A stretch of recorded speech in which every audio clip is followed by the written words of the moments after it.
ओम नमः चंडिकाय नमः। श्री दुर्गा सप्तशती। दूसरा अध्याय। महर्षि मेघा बोले, प्राचीन काल में देवताओं और असुरों में पूरे 100 वर्षों तक घोर युद्ध हुआ था। उनमें असुरों का स्वामी महिषासुर था और देवराज इंद्र देवताओं के नायक थे। इस युद्ध में देवताओं की सेना परास्त हो गई थी और इस प्रकार संपूर्ण देवताओं को जीत महिषासुर इंद्र बन बैठा था।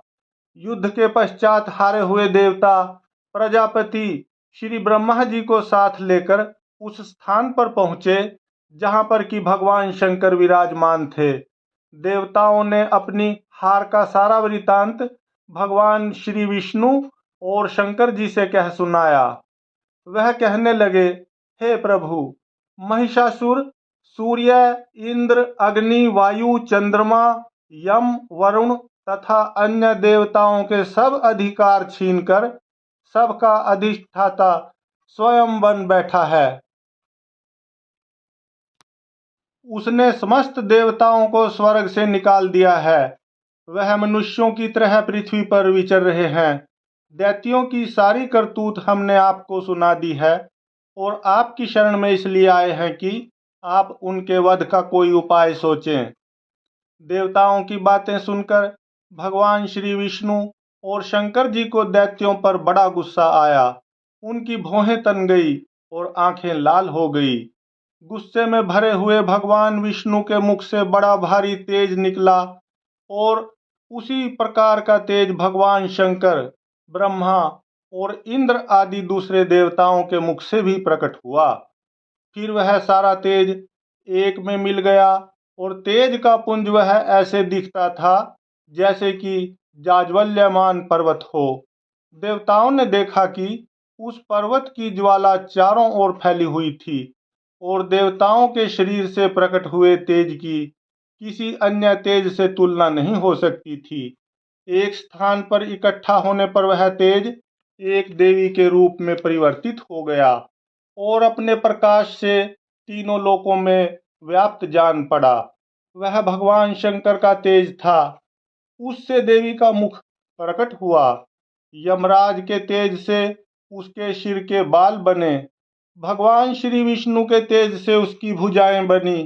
चंद्रमा के तेज से दोनों स्तन और इंद्र के तेज से जंघा और पिंडली तथा पृथ्वी के तेज से नितंब भाग बना। ब्रह्मा के तेज से दोनों चरण और सूर्य के तेज से उनकी अंगुलियां पैदा हुई और वसुओं के तेज से हाथों की उंगलियां एवं कुबेर के तेज से नासिका बनी। प्रजापति के तेज से उसके दांत और अग्नि के तेज से उसके नेत्र बने। संध्या के तेज से उसकी भौहें और वायु के तेज से उसके कान प्रकट हुए थे। इस प्रकार उस देवी का प्रादुर्भाव हुआ था। महिषासुर से पराजित देवता उस देवी को देखकर अत्यंत प्रसन्न हुए। भगवान शंकर ने अपने त्रिशूल में से एक त्रिशूल निकालकर उस देवी को दिया और भगवान विष्णु ने अपने चक्कर में से एक चक्कर निकालकर उस देवी को दिया। वरुण ने अपने चक्कर में से एक चक्कर निकालकर उस देवी को दिया। वरुण ने देवी को शंख भेंट किया। अग्नि ने इसे शक्ति दी। वायु ने उसे धनुष और बाण दिए। सहस्त्र नेत्रों वाले श्री देवराज इंद्र ने उसे अपने वज्र से उत्पन्न करके वज्र दिया और ऐरावत हाथी का एक घंटा उतारकर देवी को भेंट किया। यमराज ने उसे काल दंड में ले एक दंड दिया। वरुण ने उसे पाश दिया। प्रजापति ने स्फटिक की माला दी और ब्रह्मा जी ने उसे कमंडल दिया। सूर्य ने देवी के समस्त रोमों में अपनी किरणों का तेज भर दिया। काल ने उसे चमकती हुई ढाल और तलवार दी तथा उज्जवल हार और दिव्य वस्त्र उसे भेंट किए और इनके साथ ही उसने दिव्य चूड़ामणि दी। 2 कुंडल, कंकण, उज्जवल अर्धचंद्र, बाहों के लिए बाजूबंद, चरणों के लिए नुपुर, गले के लिए सुंदर हंसली और अंगुलियों के लिए रत्नों की बनी हुई अंगूठियां उसे दी।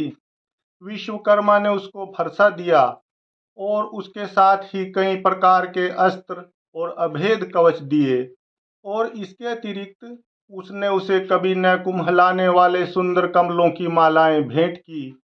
समुद्र ने सुंदर कमल का फूल भेंट किया। हिमालय ने सवारी के लिए सिंह और तरह तरह के रतन देवी को भेंट किए। यक्षराज कुबेर ने मधु से भरा हुआ पात्र और शेष नाग ने उन्हें बहुमूल्य मणियों से विभूषित नागहार भेंट किया। इसी तरह दूसरे देवताओं ने भी उसे आभूषण और अस्त्र देकर उसका सम्मान किया। इसके पश्चात देवी ने उच्च स्वर से गर्जना की। उसके इस भयंकर नाद से आकाश गूंज उठा। देवी का वह उच्च स्वर से किया हुआ सिंहनाद समा न सका। आकाश उनके सामने छोटा प्रतीत होने लगा। उससे बड़े जोर की प्रतिध्वनि हुई, जिससे समस्त विश्व में हलचल मच गई और समुद्र कांप उठे। पृथ्वी डोलने लगी और सबके सब पर्वत हिलने लगे। देवताओं ने उस समय प्रसन्न हो सिंह वाहिनी जगत जननी देवी ने कहा, देवी तुम्हारी जय हो। इसके साथ महर्षियों ने भक्ति भाव से विनम्र होकर उसकी स्तुति की। संपूर्ण त्रिलोकी को शोक मगन देखकर देवगण अपनी सेनाओं को साथ लेकर और हथियार आदि सजाकर उठ खड़े हुए। महिषासुर के क्रोध की कोई सीमा नहीं थी। उसने क्रोध में भरकर कहा, यह सब क्या उत्पात है। फिर वह अपनी सेना के साथ उस ओर दौड़ा जिस ओर से भयंकर नाद का शब्द सुनाई दिया था, और आगे पहुंचकर उसने देवी को देखा, जो कि अपनी प्रभा से तीनों लोकों को प्रकाशित कर रही थी। उसके चरणों के भार से पृथ्वी दबी जा रही थी। माथे के मुकुट से आकाश में एक रेखा सी बन रही थी, और उसके धनुष की टंकोर से सब लोग शुभ हो रहे थे। देवी अपनी सहस्त्रों भुजाओं को संपूर्ण दिशाओं में फैलाए खड़ी थी। इसके पश्चात उनका दैत्यों के साथ युद्ध छिड़ गया, और कई प्रकार के अस्त्र शस्त्रों से सब की सब दिशाएं उद्भाषित होने लगीं। महिषासुर की सेना का सेनापति विक्षुर नामक एक महान असुर था। वह आगे बढ़कर देवी के साथ युद्ध करने लगा, और दूसरे दैत्यों की चतुरंगनी सेना साथ लेकर चामर भी लड़ने लगा, और 60,000 महारथियों को साथ लेकर उदग्र नामक महादैत्य आकर युद्ध करने लगा, और महाहनु नामक असुर 1 करोड़ रथियों को साथ लेकर, असिलोमा नामक असुर 5 करोड़ सैनिकों को साथ लेकर युद्ध करने लगा। वाशकल नामक असुर 60 लाख असुरों के साथ युद्ध में आ डटा। विडाल नामक असुर 1 करोड़ रथियों सहित लड़ने को तैयार था। इन सब के अतिरिक्त और भी हजारों असुर हाथी और घोड़ा साथ लेकर लड़ने लगे, और इन सब के पश्चात महिषासुर करोड़ों रथों, हाथियों और घोड़ों सहित वहां आकर देवी के साथ लड़ने लगा। सभी असुर तोमर, भिंदीपाल, शक्ति, मूसल, खड्गों, फरसों, पट्टियों के साथ रणभूमि में देवी के साथ युद्ध करने लगे। कई शक्तियां फेंकने लगे और कोई अन्य शस्त्र आदि। इसके पश्चात सब के सब दैत्य अपनी अपनी तलवारें हाथों में लेकर देवी की ओर दौड़े और उसे मार डालने का उद्योग करने लगे। मगर देवी ने क्रोध भरकर खेल ही खेल में उनके सब अस्त्रों शस्त्रों को काट दिया। इसके पश्चात ऋषियों और देवताओं ने देवी की स्तुति आरंभ कर दी, और वह प्रसन्न होकर असुरों के शरीरों पर अस्त्र शस्त्रों की वर्षा करती रही। देवी का वाहन भी क्रोध में भरकर दैत्य सेना में इस प्रकार विचरने लगा, जैसे कि वन में दावानल फैल रहा हो। युद्ध करती हुई देवी ने क्रोध में भर जितने श्वासों को छोड़ा, वह तुरंत ही सैकड़ों हजारों गणों के रूप में परिवर्तित हो गए। हर्षे, भिंडीपाल, खड्ग तथा पटीटस इत्यादि अस्त्रों के साथ दैत्यों से युद्ध करने लगे। देवी की शक्ति से बड़े हुए वह गण दैत्यों का नाश करते हुए ढोल, शंख व मृदंग आदि बजा रहे थे। तदंतर देवी ने त्रिशूल, गदा, शक्ति, खड्ग इत्यादि से सहस्त्रों असुरों को मार डाला। कितनों को घंटे की भयंकर आवाज से ही यमलोक पहुंचा दिया।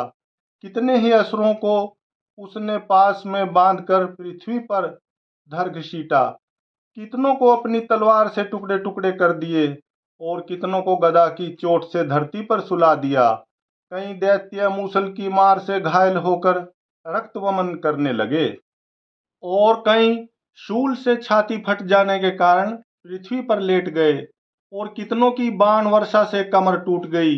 देवताओं को पीड़ा देने वाले दैत्य कट कट कर मरने लगे, कितनों की बाहें अलग हो गईं, कितनों की ग्रीवाएं कट गईं, कितनों के सिर कटकर दूर भूमि पर लुढ़क गए, कितनों के शरीर बीच में से कट गए और कितनों की जंघाएं कट गईं और वह पृथ्वी पर गिर पड़े। कितने ही सिरों व पैरों के कटने पर भी भूमि पर से उठ खड़े हुए और शस्त्र हाथ में लेकर देवी से लड़ने लगे और कई दैत्यगण भूमि में बाजों की ध्वनि के साथ नाच रहे थे। कई असुर जिनके सिर कट चुके थे बिना सिर के धड़ से ही हाथ में शस्त्र लिए हुए लड़ रहे थे। दैत्य रह रहकर ठहरो ठहरो कहते हुए देवी को युद्ध के लिए ललकार रहे थे। जहां पर यह घोर संग्राम हुआ था वहां की भूमि रथ, हाथी, घोड़े और असुरों की लाशों से भर गई थी और असुर सेना के बीच में रक्तपात होने से कारण रुधिर की नदियां बह रही थीं और इस तरह देवी ने असुरों की विशाल सेना को क्षण भर में इस तरह से नष्ट कर डाला जैसे तृण काष्ठ के बड़े समूह को अग्नि नष्ट कर डालती है। और देवी का सिंह भी गर्दन के बालों को हिलाता हुआ और बड़ा शब्द करता हुआ असुरों के शरीरों से मानो उनके प्राणों को ढूंढ रहा था। वहां देवी के गणों ने जब दैत्यों के साथ युद्ध किया तो देवताओं ने प्रसन्न होकर आकाश से उन पर पुष्प की वर्षा की। श्री दुर्गा सप्तशती का दूसरा अध्याय समाप्त हुआ। क्रमशः तीसरे अध्याय को सुनने के लिए अगला वीडियो देखें।